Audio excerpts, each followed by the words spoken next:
Oi, amigos, bem-vindos!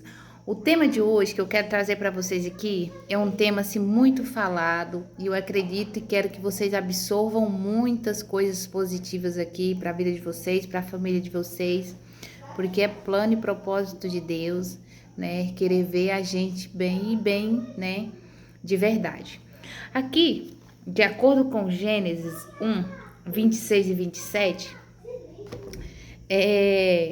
qual foi o propósito de Deus aqui quando ele criou o homem e a mulher? A Bíblia diz aqui em Gênesis 1, 26 e 27 o seguinte: Então disse Deus: façamos o homem à nossa imagem, conforme a nossa semelhança. Domine ele sobre os peixes do mar, sobre as aves do céu, sobre os grandes animais de toda a terra e sobre todos os pequenos animais que se movem rente ao chão. Criou Deus o homem e a mulher. A imagem de Deus os criou, homem e mulher. Você foi criada à imagem e semelhança do nosso Criador, do nosso Deus Todo-Poderoso, porque Ele queria cumprir através de você um propósito muito lindo. Quando nós vamos às Escrituras, o tempo todo, o plano de Deus para nós é que nós possamos viver com um propósito de vida. Ora, primeiro propósito é glorificar a Deus. Todos os que são chamados pelo meu nome e os que criei para a minha glória. O seu propósito é para... Você foi criado para a glória de Deus.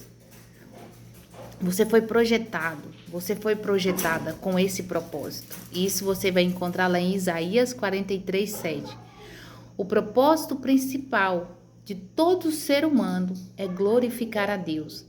E nós sabemos que nós temos um inimigo que quer nos afastar de Deus, que quer que nós damos glória a Ele em vez de dar a Deus. Esse inimigo de Deus vive o tempo todo tentando ofuscar a glória de Deus, querendo e lutando para tirar nós de Deus, sabendo que o próprio Deus nos criou a imagem e semelhança dele para glorificar a Ele, porque Ele tem planos lindos para a nossa vida. O segundo propósito de vida de Deus é refletir a imagem de Deus. Criou Deus o homem e a mulher à sua imagem. A imagem de Deus criou, o homem e a mulher os criou. Você tem que refletir a glória de Deus. Olha que forte, né? O segundo objetivo da sua criação. O terceiro, Deus criou você para multiplicar e governar a criação. Você viu que Deus te deu domínio sobre os animais, sobre os peixes, sobre a natureza, não domínio sobre um e o outro, não domínio sobre a mulher, não domínio sobre o marido, mas o domínio sobre os animais. Sede fecundes, multiplicai-vos e enchei a terra e sujeitai-a. Você deveria dominar a terra, os animais. Isso foi missão de Deus para você, multiplicar e governar, não oprimir. O propósito do homem é o que? Liderar a família com amor. Porque todo marido é o cabeça da mulher, como também Cristo é o cabeça da igreja. Efésios 5:23. Propósito de Deus para o homem? Liderar a família em amor, liderar a família para a glória de Deus. Isso é um papel importantíssimo para você. Da esposa, amar, segundo propósito de Deus para a vida do homem, amar a esposa sacrificialmente. Maridos, amai vossa mulher, como também Cristo amou a igreja. Efésios 5:25. É um amor de sacrifício. E qual é esse sacrifício que Cristo fez pela igreja? Ele foi necessário até morrer para nos salvar. Se necessário for, essa é a sua missão. Mas é claro que Jesus já fez esse papel por nós, você não vai precisar disso. Você só vai precisar amar, cuidar, proteger, guiar e direcionar, assim como Deus, o seu Pai, te direciona. O propósito da mulher. A mulher também tem um propósito, é ser auxiliadora e idônea. Não é bom que o homem esteja só. Farei para ti uma auxiliadora, alguém que seja idônea. Auxiliadora, alguém que vai te auxiliar, te conduzir. Dentro de uma empresa, qual é o papel de um auxiliar? É mostrar para o chefe ali, ela não está inferior a ele. Ela auxilia, ela faz ele crescer. Esse é o papel da mulher, sabia? Quando estamos falando de auxiliar, não é de um papel inferior, não, é do papel mais elevado que existe. É o papel de que faz crescer, avançar, a empresa crescer, multiplicar. Você não é, o verbo no grego, a palavra auxiliadora, idônea, é alguém ali com um papel importantíssimo. Se você não for essa pessoa aí, todos vai para baixo, porque o papel é esse de crescimento. A visão é da mulher. Ó, auxiliar não significa ser inferior. A palavra usada na Bíblia também é empregada para Deus como ajudador do seu povo. Olha que importância da mulher. Você é comparada a Deus. Deus é o quê? O ajudador do povo. Então você, como mulher, é uma ajudadora do crescimento da família dentro de casa. Edificar a sua casa, o segundo propósito da mulher.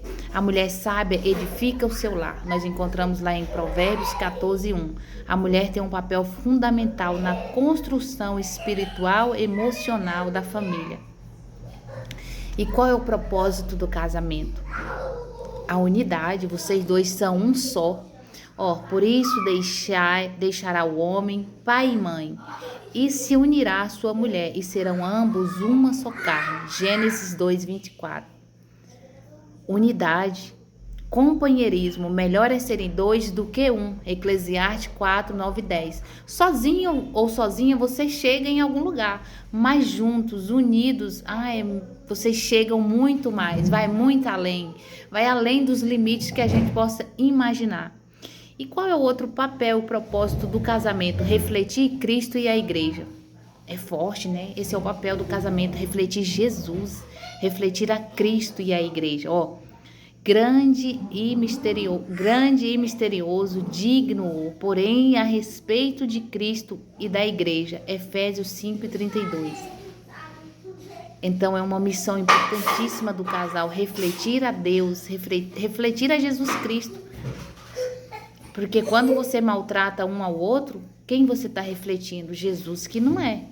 Porque Jesus não nos maltrata, Jesus não maltrata um ao outro. Então, esse é o papel do homem e da mulher e do casamento, né? Em primeiro lugar, o homem e a mulher, vocês foram criados à imagem e semelhança de Deus, os dois, não há diferença aí. Eu estava lendo aqui um livro muito importante e ele fala que quando esse elemento, vocês dois juntos falham, muitas pessoas saem perdendo. E quem sai perdendo? Os seus filhos, a família. Os seus filhos perdem. E nesse livro aqui, ele fala de tudo quanto a criança perde quando vocês dois vivem numa trava, numa briga, numa confusão. E quais são os reflexos de problema de vocês dois dentro da autoestima da criança? Olha para vocês verem, a criança ela começa a desenvolver, olha só para ter uma noção, possíveis problemas que os filhos podem desenvolver quando crescem em um ambiente de constantes brigas, autoritarismo excessivo ou falta de equilíbrio entre amor e disciplina.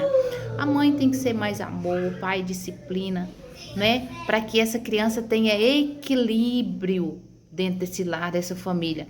Quando isso falha, o que a criança desenvolve? Baixa autoestima, ansiedade, medo excessivo. Você já viu aquelas pessoas que às vezes têm medo até de falar? Às vezes alguma coisa acontece, ele não consegue nem expressar, nem falar. Às vezes tem um probleminha na escola, como que fala? Como que eu vou conversar com meu pai, com minha mãe? É um fato a pensar.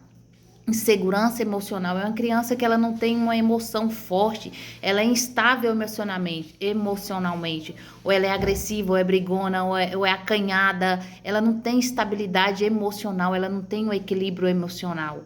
Dificuldade em confiar nas pessoas, comportamento agressivo ou rebelde, timidez extrema e submissão, ou ela vai ser tímida demais ou ela vai se submeter demais a muitas coisas erradas para ficar calado por causa dos problemas do pai e da mãe. Dificuldade em lidar com a autoridade, né? Problemas de relacionamento no casamento e na criação dos próprios filhos, porque esse problema seu ele vai se estender de geração a geração e vai continuar afetando os seus filhos, seus netos. Então você tem que dar um basta nisso. sentimento de rejeição ou abandono. Às vezes aquelas crianças falam assim, meu pai não me ama, minha mãe não me ama, ninguém não me ama. E você mesmo como adulto, às vezes você pode sentir isso. Foi porque faltam problemas demais dentro do relacionamento. Maior risco de depressão. Hoje nós estamos numa série de pessoas com maior nível de ansiedade, de depressão. De onde que vem esses traumas e esses problemas? A Bíblia, ela já alertava sobre vários assuntos desses. Então, quando a gente vem para a Bíblia aqui, o primeiro relato foi da Bíblia, ela já nos alertava. Ela nos dá direcionamento de como fazer. E lendo esse livro aqui, que é qual o nome do livro aqui para vocês? O Dicionário Enciclopédico da Família Moderna, é um guia